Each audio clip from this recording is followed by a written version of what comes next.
Business of Property podcast. I'm Simon, and I've been investing in property for over 20 years.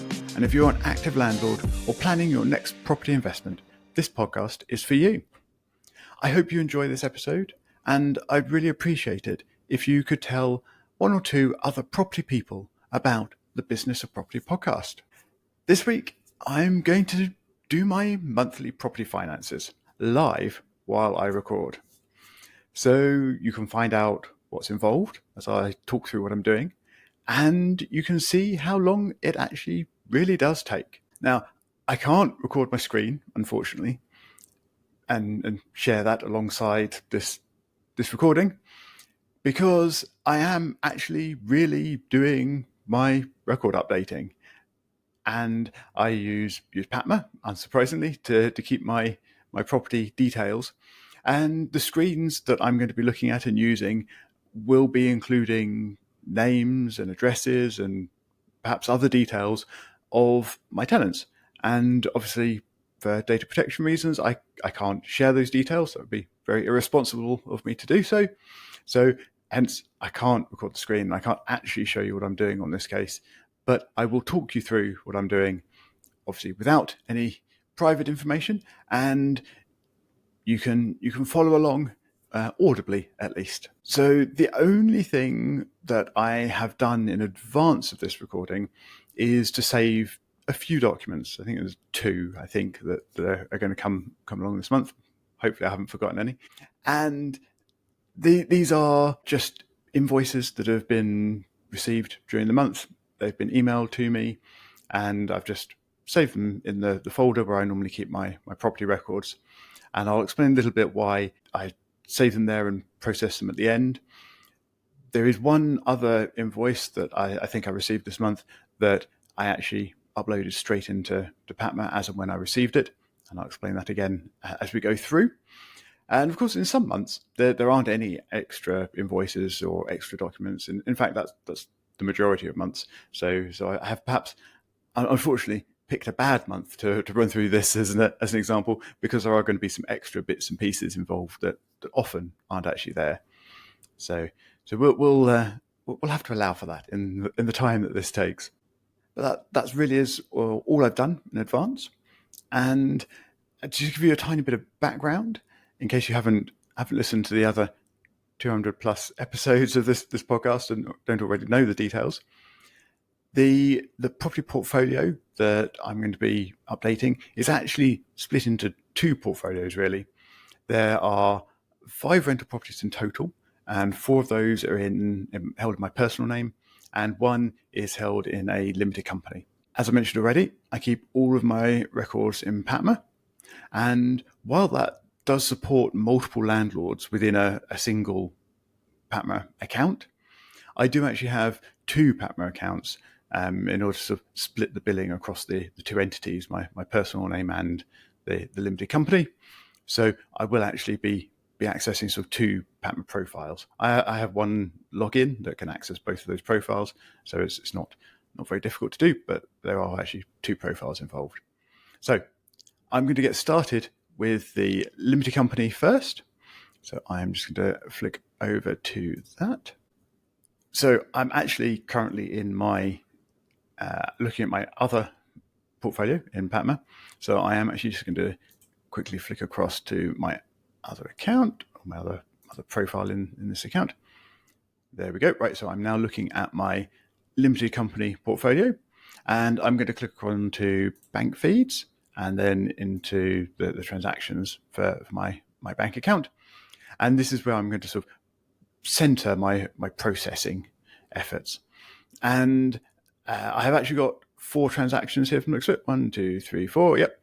So the first of these 4 transactions, the first 3 actually, as they are listed, have all been matched with repeating expenses. So we've got my accountant, and they charge me monthly, and we've got my expense for PaTMa, and then we've got my mortgage payment. So as I was listing each of those, I was clicking on the create expense button because they've already been automatically matched by PaTMa to a repeating expense. So it's already got the details that it needs in order to sort of attribute that to a property. Obviously, there's only actually one property in this portfolio, but to a property and to a supplier, and to have descriptions and tax category and whatever else. So I was clicking those as I was saying that, so they're all recorded.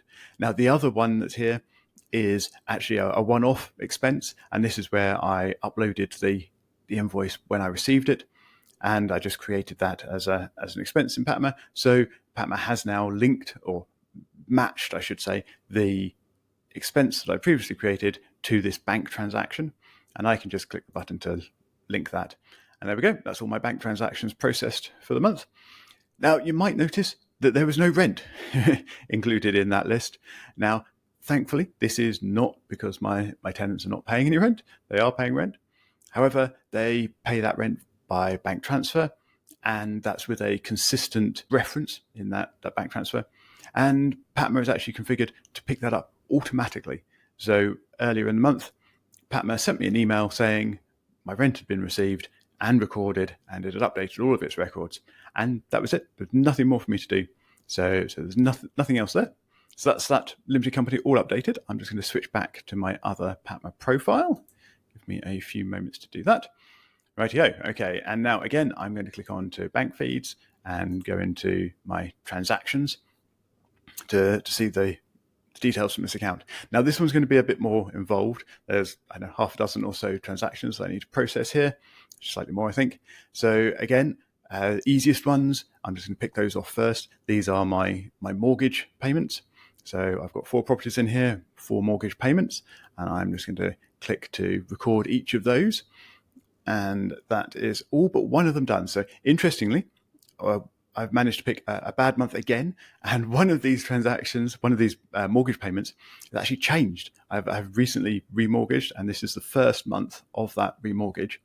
So it's not matched the payment amount with my repeating expense that's configured in PaTMa. So I'm actually just going to go across to my repeating expenses, and I am going to edit my repeating expense there and just update the amount. Oh, crikey, that's an extra 220 odd pounds a month for that mortgage. That's slightly painful, but there we go. Right, I'm just going to save that. So that's updated the amount that PaTMa is now expecting. I'm going to go back to my bank feed and my account, and there we go. That's now matched that, so I can just click and record that one as well. Now, the rest of this is slightly more complicated, but you'll see it's not really that complicated. It's just slightly more. And this is the way that I receive rents. So one of my rents in this portfolio is recorded completely automatically, as the one in the limited company was. One of the rents doesn't come through with a very helpful reference in the bank transfer. So that's not recorded automatically, but it does get matched. And PaTMa is suggesting the tenancy based on the amount and the payment date.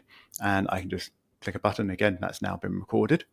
Now, the other 2, these are properties that are remote from me, and they're actually managed by my parents. And they receive the rent, and then they pay it on to me. And they also take off expenses at their end when they have to look after those. And that covers one of these transactions. And the other one of these transactions is also slightly complicated because it's actually it's a house, but it's rented as 2 units because it's the house and the garage are rented separately. So in PaTMa, what I can do is in this one of these bank transactions, I can click a button which is to split the transaction. And what I can actually do is say that this transaction is made up of 2 different incomes. So I am just going to choose one of those and enter the amount for that rent. And then I have to choose the other one, which is there. And there we go. And I don't need to record an expense. It's just 2 rents, but the split amounts. PaTMa is automatically checking that the amounts that I've entered for the rent actually totals up to the correct amount for the payment. And I've clicked to save that. Right, so that's that one all done. Now the other one, again, I need to split that out. And this time it's a little bit of rent, actually quite a bit of rent, and also, I just need to attach that to the correct property. There we go. But then it is also the couple of expenses that I mentioned previously. So I am just going to open up those documents from the folder that I saved them in. Righty-ho. So I've got the first of those now to hand. And let's get this recorded. Right, so I can't actually tell you what I'm looking at or what I'm typing because these details would give too many things away. So just going to bear with me while I do a little bit of typing. I'm entering the invoice date. I'm choosing the supplier that provided this service. I'm entering the invoice amount and just entering a little bit of a description. So in this case, it was a plumber doing some boiler work, and that goes in as maintenance. And I am also just going to attach the document to that as well. So I've got a proper record in PaTMa. There we go. That's one of those done. And now I'm just going to enter the other one. So again, I need to choose the date that this was invoiced. Slightly difficult to click on things and keep track of what I'm doing whilst also talking, but I'm going to keep going for the moment. And we'll enter in the amount. Helps if I don't typo it. There we go. Right, and again, choose the supplier, and again, put in a description. And this is another little bit of maintenance that was needed at this particular property. So again, attach the actual invoice file. And again, PaTMa has added up the inbound rent that I've told it about and these two expenses, well, obviously added and subtracted, and it's confirmed that that matches with the bank transaction amount. So click submit. And there we go.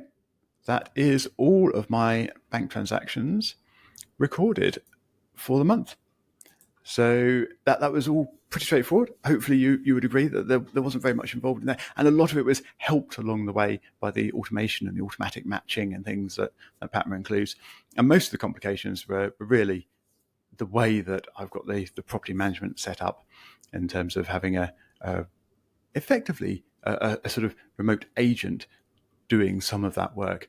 And that's really what those features in PaTMa are aimed at, where you've got an agent doing some of the work for you, and they send you sort of rent minus expenses or minus fees and things like that, and you need to allow for that as you're entering those details and completing that from the bank feed. So there we go. I think that was probably about 10 minutes, maybe a bit less. I'm quite sure it would have been quite a bit less if I wasn't trying to speak and type and click on things all at once. So it really doesn't take very long to update the financial records every month for a portfolio of 5 properties. And it really has helped and streamlined through the use of PaTMa. That's it for this week. Thank you very much for listening, and I will speak to you again next week.